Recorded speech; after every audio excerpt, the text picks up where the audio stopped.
Hello everyone, welcome back to my channel. It's your girl Kemi. Hope you all are doing well. Hope you've been great since the last time we were here together. If you're new here, thank you for stopping by. Thank you for clicking on this video to watch. I'm sure there are so many other videos that are beneficial to you.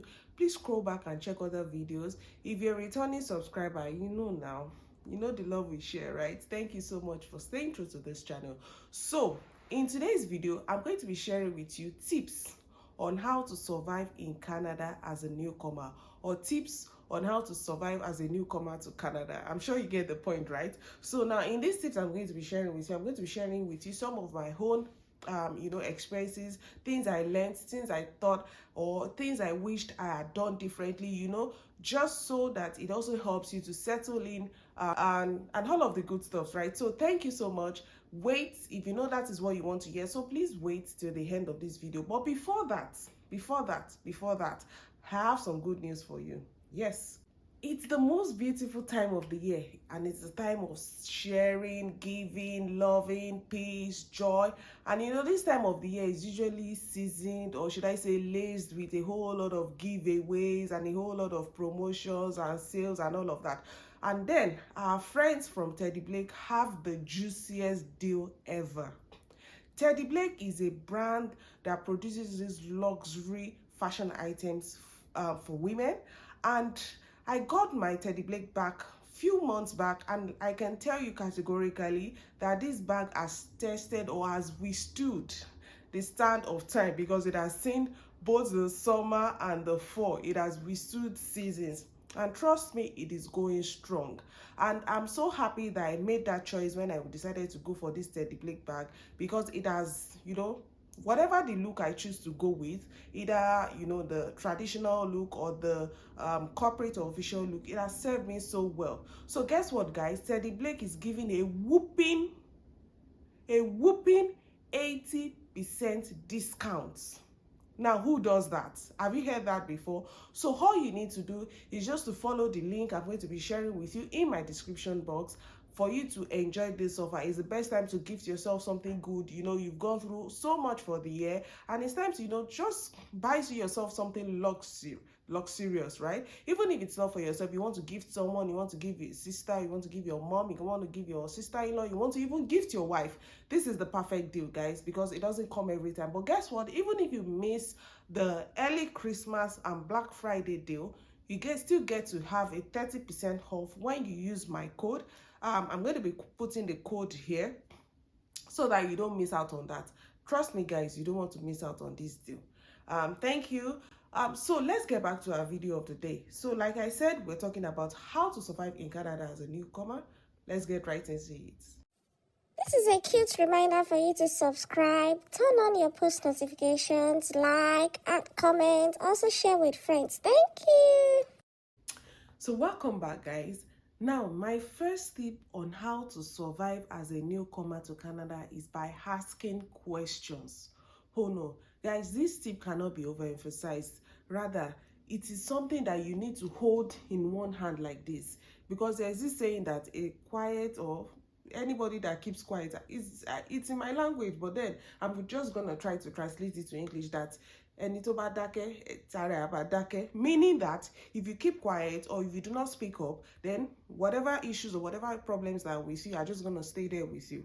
Now, I'm going to give some of the experiences about asking questions. There are some benefits, or rather should I say, there are some things you should be getting as a newcomer to Canada, or there are some things you can take advantage of.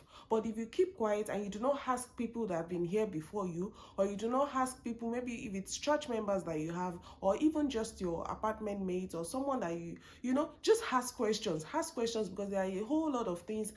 Now, a very good example of asking question is places to get the best deals. Even I myself, who has been in Canada for like 4 or 5 months, even still found out that there are some things I still do not know, even though I try as much as possible to do my own research. Like, for example, was the video about my visit to the African store. You know, I've been buying some kind of food items from the African store, not knowing that there are even places where I can get better deals. You know, just because I brought it out there and then, you know, it wasn't, then I was able to get more information. So you need to ask questions, ask people around you. Or where do you think is the best place to get the best deal on winter coats? Where do you think is the best place to get the best deal on children's clothes? You know, what do you think is the best place to live?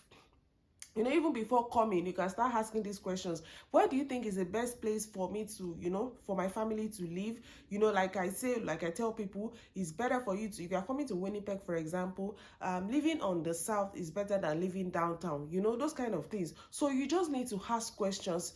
You can never ask too much questions, because when you have that information, it's going to guide you on the steps to take. It's going to help you not to make the wrong decisions, especially coming here, because it is very easy. There's a very thin line between getting it right and getting it wrong, and it's just a little mistake. You understand my point, right? So it is very important for you to ask questions from people you know. Don't say, oh no, we now have to maintain our lanes. No, because guess what, you're actually going to be shooting yourself in the foot by keeping quiet. So that's my first tip. Now, the second tip I'm going to be sharing with you is what? Take advantage of the free services. Yes, there are a lot of free services. There are a lot of services that were created just for newcomers by the government of Canada. For example, the employment services. You know, so many of them, jobs, food banks, and all of those services. So when you're just coming, because they know that you're newcomers, and you might find it a bit difficult for you to, you know, settle in and all of that.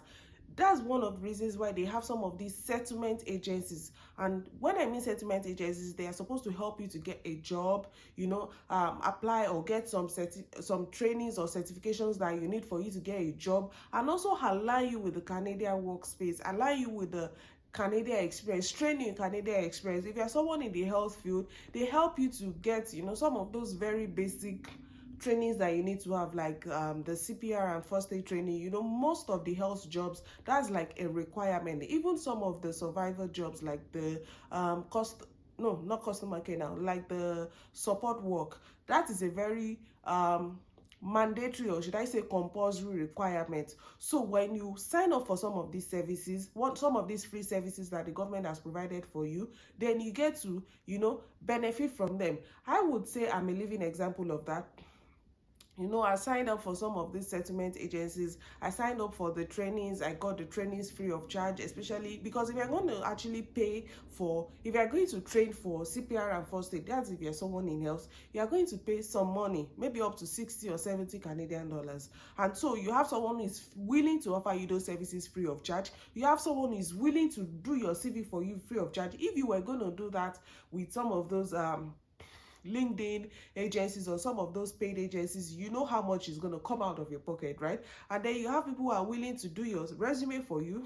They are willing to help you to write a cover letter. They are willing to prepare you for your interviews. They are willing to even go as far as linking you with, you know, an employer. Even for me, with one of the agencies I signed up for, even though I already have a part-time job now, they still actually keep checking on me to know if I want a full-time job. Do you want to change your job? They keep sending me offers. That's how far they go. You understand? You just want to make sure that you are settled into the system, and also that you get all of the good things that you're supposed to get to settle into Canada.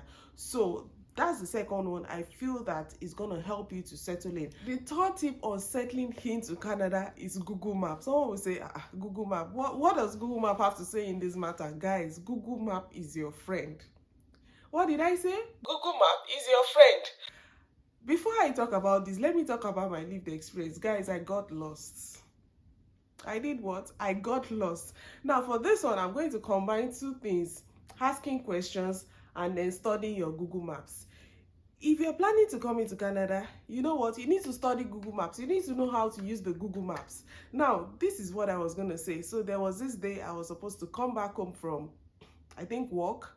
Yes. And then, you know, I was supposed to take bus transit system. I was supposed to check the map. I checked the map quite all right, but then I wasn't sure. The name on the bus was different. You know, my point is that I entered the bus.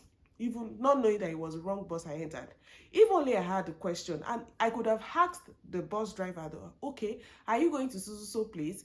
And then I didn't ask question, I didn't check my map, I didn't do anything, I just sat down there. Maybe I was playing game on my phone or something. I can't even remember what I was doing, and I kept going. You know, at the point in time when I saw that, oh no, this is not my route. Oh, you know, I should have still asked someone sitting beside me, or I should have asked the driver. No, I still did not do any of that until I landed where I did not know. Oh no, guys, this day I cried.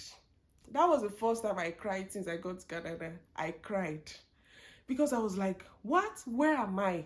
As in, no, it wasn't funny, guys. I'm laughing now, but that day it wasn't funny because I actually cried, you know, because I could have saved so much of my time if I took, you know, to asking questions, or even just checking, you know, studying the map and see that, okay, no, this is not. So guys, a tip for you to survive in Canada is learning how to use the Google Maps. Another tip to survive in Canada is the weather app.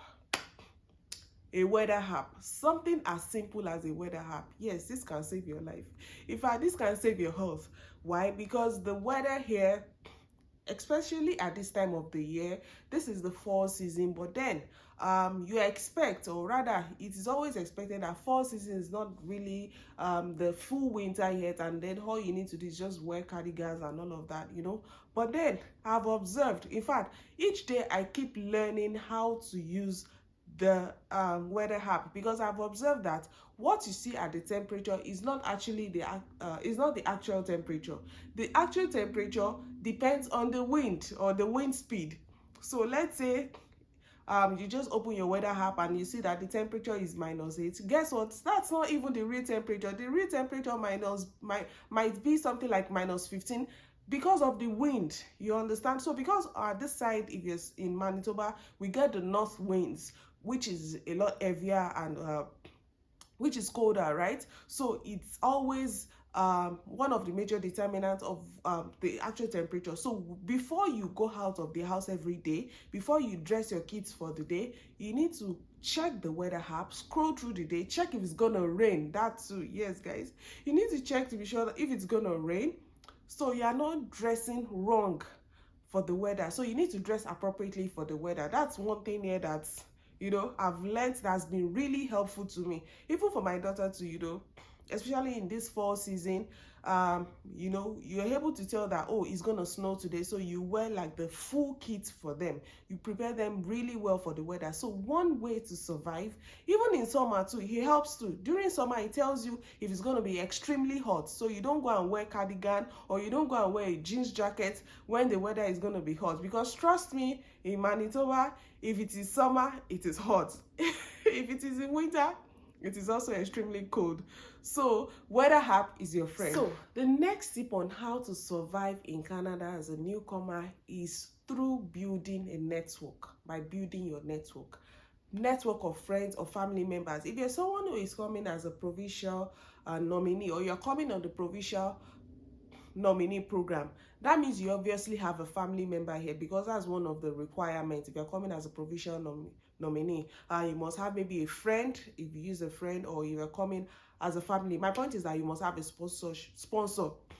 This is not the time for you to get here and ditch your sponsor. Yes, I know people do that because they feel like, oh, they've helped with their part of the bargain, and then it's my time to live my life. Guys, you will suffer. What did I say? That person will do what? That person will suffer. Now I'm going to use ourselves again as an example. When we arrived, of course, we had to stay with our sponsor we stayed for up to a month with our sponsor, and then moving around, he took us around to buy things, took us around to get the best deals on you know, household items. And then when we finally got an apartment, helped us to move in. Imagine that we were, you know, we decided to say, okay, now we're good, thank you so much, and we can take it out ourselves from here on. What would we have done? We would have spent, firstly, we would have done a whole lot of spending on Uber, on moving our things, when, you know, we would have just spent some money that wasn't really necessary for us to spend, that we could have, you know, done away with from spending, right? So my point here is that you have to build your network. Now, it's not only family, church too. It's a good thing that, you know, we if you're coming from Nigeria, you know, we have our church circle, and then, you know, the common church, right, that we normally will have here. And then it's a good thing that they actually also help you in some way to settle, maybe to get a job, maybe not necessarily getting a job, but to, you know, get an apartment, to settle, give you tips on how to survive. So now is my point is that this is not the time for you to be an island. You don't have to say, okay, because I'm here, I'm just going to mind my business. You mind your business. You're going to be missing out on a whole lot.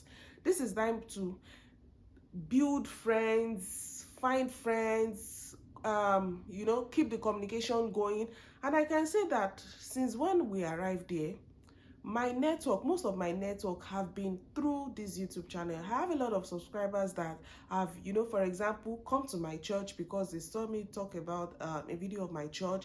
I've shared deals with them. I've shared where to get some things with them. You know, they've asked me, okay, my family is coming in so time. How do you think, or where do you think is the best place? You know, you get my point, right? So you just need to keep communicating. You don't have to be an highlight. You don't have to stay alone and say, you have to be open. Yes, I guess that's the word. You have to be open.